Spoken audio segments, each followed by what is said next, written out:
ένα κίνδυνο ελλημάτων να διωγγωθούν και έχει και μια ανάπτυξη μόλις το 1%. Το 1 από το 0 απέχει ελάχιστο. Πού πάμε λοιπόν, πού πάνε τα πράγματα? Να σας πω κάτι. Για να μπούμε σιγά σιγά στα θέματα σας. Ναι. Να σας πω. Το θέμα της οικονομίας. Επειδή δεν είμαι λάτρης των αριθμών και επειδή καθημερινά ακούμε πάρα πολλούς πολιτικούς να εξτομίζουν διάφορους αριθμούς, ποσοστά, στοιχεία κτλ. Και έχει ο κόσμος πια βαρεθεί να τα ακούει αυτά τα πράγματα. Ο κόσμος γνωρίζει την καθημερινότητα του. Ξέρει τι γίνεται στην τσέπη του. Ξέρει αν μπορεί ή δεν μπορεί να αγοράσει κάτι ή να κάνει κάτι ή να σπουδάσει το παιδί του ή να αγοράσει, να έχει σπίτι. Αυτά όλα τα καθημερινά, να πάει στο μανάβι, να πάει να ψωνίσει. Σωστό. Πόσο είναι συσσωρεύονται λοιπόν. Ξέρει τι ήταν χθες και ξέρει τι είναι σήμερα. Έτσι. Τώρα βέβαια πρέπει να πούμε ότι όντως είμαστε σε παγκόσμια οικονομική κρίση και δεν περιμέναμε εμείς ότι εδώ θα γινόταν το μικρό θαύμα της απόλυτης πρόοδου, για να μην εφερώ. Όμως το θέμα ποιο είναι?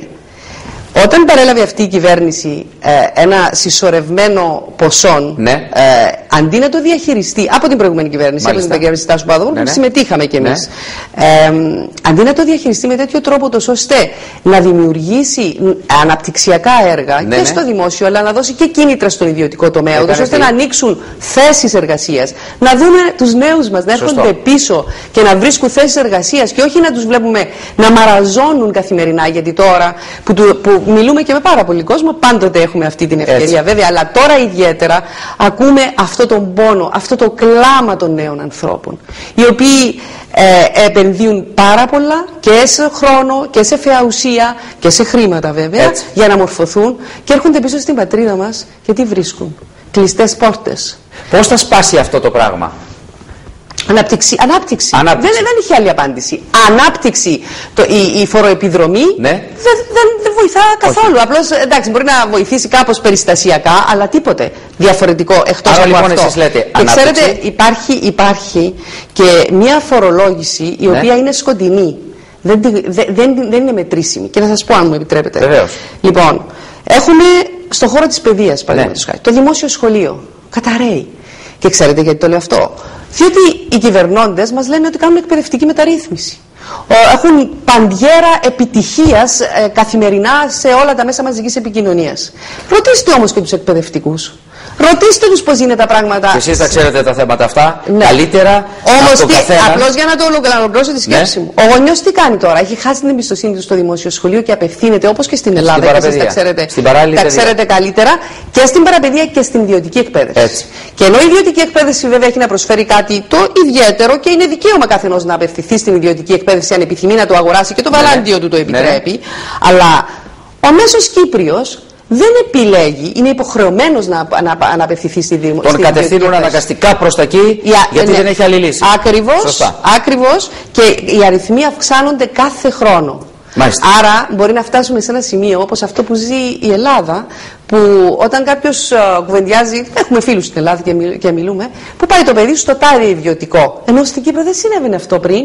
Ήταν το δημόσιο σχολείο και ήταν ένα-δυο αγγλόφωνα ιδιωτικά σχολεία τα οποία πρόσφεραν κάτι το ιδιαίτερο. Λοιπόν αυτής της εξέλιξης. Αυτή όμως είναι φορολόγηση. Είναι διπλή φορολόγηση. Σωστό. Διότι φορολογείται μεν ο πολίτης για το δημόσιο σχολείο, γιατί έχουμε ένα 8, τόσα του ΑΕΠ για την παιδεία, χωρίς σωστή διαχείριση αυτών των χρημάτων, και ξαναφορολογείται, διότι είναι υποχρεωμένος να πάει να πληρώνει δίδακτρα στον ιδιωτικό τομέα. Έχετε απόλυτο δίκιο. Με τους νέους τα πάτε πάρα πολύ καλά, αλλά οι νέοι δεν πάνε στην πολιτική. Δηλαδή, ενώ οι νέοι σας αγκαλιάζουν για τη γνώση σας, την εμπειρία σας, όλα αυτά τα οποία έχετε κάνει και έχετε κάνει πάρα πολλά πράγματα, τα παιδιά δεν πάνε στην πολιτική. Αν σας ακούσουν, είμαι βέβαιος θα αλλάξουν γνώμη. Αλλά μιλούμε με αυτούς που βρισκόμαστε και έχουμε την ευκαιρία, και τώρα μας δίνεται η ευκαιρία να μας ακούσουν ίσως και ένα ευρύτερο κοινό στον χώρο της νεολαίας. Ξέρετε, εκείνο το οποίο με θλίβει είναι ότι οι νέοι δεν έχουν αντιληφθεί, και είναι δική μας ευθύνη αυτό, ότι η ψήφος είναι δικαίωμα. Σωστό. Θεωρούν ότι κάνουν μια δικά τους επανάσταση αν δεν πάνε να ψηφίσουν. Και συνήθως όταν τους πλησιάζεις λένε με έχουν απαγοητεύσει τα πάντα, τίποτα δεν πάει καλά, εμένα πού είναι το μέλλον μου, γιατί να πάω να ψηφίσω? Δεν είναι αυτό το ζητούμενο. Το ζητούμενο είναι να πας να ψηφίσεις, γιατί είναι για το δικό σου το μέλλον που πας να ψηφίσεις. Διότι αν εσύ δεν πας να ψηφίσεις, θα πάνε κάποιοι άλλοι να ψηφίσουν και θα αποφασίσουν για σένα. Μερικοί νέοι λένε εντάξει, οι άλλοι αποφασίζουν για το Κυπριακό, γιατί να πάω? Ή χτυπάω πόρτες, είμαι άνεργος, δεν με βοηθάει κανένας, πού να πάω? Εσείς λοιπόν τι απαντάτε σε αυτά τα παιδιά? Η απάντηση είναι ότι η δική σου επανάσταση δεν είναι στην αποχή, είναι στους δρόμους. Και αν όντως έχεις αυτούς τους προβληματισμούς, αναμένω από τον νέο άνθρωπο να κατέβει στους δρόμους και να διαδηλώσει. Και να πει αυτό που θέλει να πει με το δικό του δυναμικό τρόπο. Και όχι να απέχει από τις κάλπες. Διότι ξέρετε ότι οι γυναίκες άρχισαν να ψηφίζουν περίπου το μισό αιώνα πριν. Δηλαδή οι γυναίκες δεν είχαν δικαίωμα ψήφου και κατέβαιναν κάτω και έκαναν διαδηλώσεις. Και σήμερα ψηφίζουμε και σήμερα είμαστε υποψήφιες. Αυτό τι σημαίνει? Ότι το δικαίωμα να ψηφίζεις είναι δικαίωμα ζωής. Και δεν μπορεί να απεμπολίσει το δικαίωμα ζωής. Έχετε απόλυτο δίκιο. Λοιπόν, μια χαρά σας βλέπω. Εύχομαι μέσα από την καρδιά μου, γιατί υποστηρίζω τα κόμματα τα οποία έχουν καθαρότητα θέσεων και απόψεων, και πολύ περισσότερο τις γυναίκες, γιατί η γυναίκα είναι η κολόνα της ζωής και της κοινωνίας. Και πιστεύω ότι θα τα καταφέρετε στο Κοινοβούλιο αν ο κυπριακός λαός σας στείλει στο Κοινοβούλιο. Όσο πιο πολλές γυναίκες, φίλες και φίλοι, μπουν στο Κοινοβούλιο, τόσο πιο καλά θα νοικοκυρέψει το Κοινοβούλιο κάθε χώρας. Και αυτό είναι ευχή όλων. Εύχομαι μέσα από την καρδιά μου να τα καταφέρετε. Γυναίκες και άντρες μαζί. Αλλάζουμε το σκηνικό, λέτε. Σας ακολουθεί η τηλεόραση όμως, αλλάζουμε το σκηνικό. Από εσάς εξαρτάται. Να σας πω, είναι τρόπος ζωής, βέβαια. Είναι πάρα πολλά χρόνια η τηλεόραση, μου έχει δώσει πάρα πολλά μαθήματα και πολλά χτυπήματα, βέβαια. Αλλά μέσα από όλα αυτά μαθαίνεις και οριμάζεις. Και αυτή την οριμότητα θέλω να προσφέρω. Σας ευχαριστώ θερμά. Εγώ ευχαριστώ. Δεν πιστεύω ότι θα βρεθώ ποτέ στη θέση να δίνω συνέντευξη ως υποψήφιος, γιατί μέσα μου το έχω απορρίψει. Μην πεις ποτέ. Αυτό, Και ελπίζω να είμαι εγώ στην άλλη μεριά. Αν τύχει, με μεγάλη χαρά να σας δώσω συνέντευξη, αν και εσείς θα είστε πολιτικός τότε, οπότε δεν υπάρχει κανένα θέμα. Έτσι λοιπόν έχουν τα πράγματα. Είναι η Μαρία η Βασιλιάδου, είναι η γυναίκα που ήταν κάθε μέρα στο σπίτι σας για μεγάλο χρονικό διάστημα.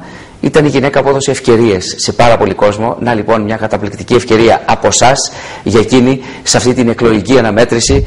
Κατέρχεται με την ΕΔΕΚ, η οποία έβαλε στέρεες βάσεις στο κοινωνικό γίγνεσθε. Σου εύχομαι, Μαρία μου, ό,τι το καλύτερο. Χίλια ευχαριστώ. Και να είσαι πάντα καλά, γερή και δυνατή, και χαιρετισμούς πολλούς στην οικογένεια.